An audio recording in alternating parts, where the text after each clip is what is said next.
આવો આવો તાજા શાકભાજી લ્યો. ટામેટા છે, ડુંગળી છે, બટેકા છે, ભીંડો છે, બધું તાજું તાજું. નમસ્તે સાહેબ, નમસ્તે બહેન. હું મીના છેલ્લા 15 વર્ષથી આ બજારમાં શાકભાજી વેચું છું. લોકો મને કહે છે, અરે આટલું ભણ્યા તો નોકરી કેમ નથી કરતા? હું હસીને કહેતી, નોકરી કરું તો મારી જાતને બોજ માનું છું, કારણ કે જો હું બેસી જાઉં તો મારા ઘરે ચૂલો ના સળગે.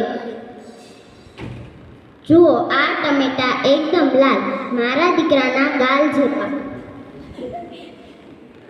આ ભીંડો મારી દીકરીની આંગળી જેવો. દરેક શાકમાં મારા પરસેવાની મહેનત છે. કેટલાક લોકો ભાવતાલ કરે છે, બેન 10 રૂપિયા ઓછા કરો ને. હું કરું છું કારણ કે મને ખબર છે ઘર ચલાવવું કેટલું અઘરું છે.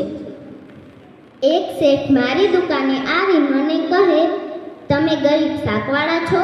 મેં કહ્યું, ભાઈ હું ગરીબ હોઈશ પણ ચોર નહીં, મારી કમાણી પ્રામાણિક છે, મારા હાથ મેલા નથી, દિલ સાફ છે.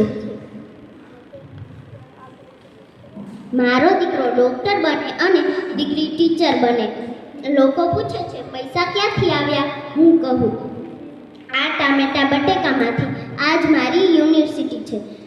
ખેડૂત અન્ન ઉગાડે અને હું તમારા સુધી પહોંચાડું. આવો આવો શાકભાજી લઈ લો, ભાવથી લો. અને એક વાત યાદ રાખજો, દરેક શાકની પાછળ કોઈકના સપના હોય છે. જય હિન્દ, જય ભારત.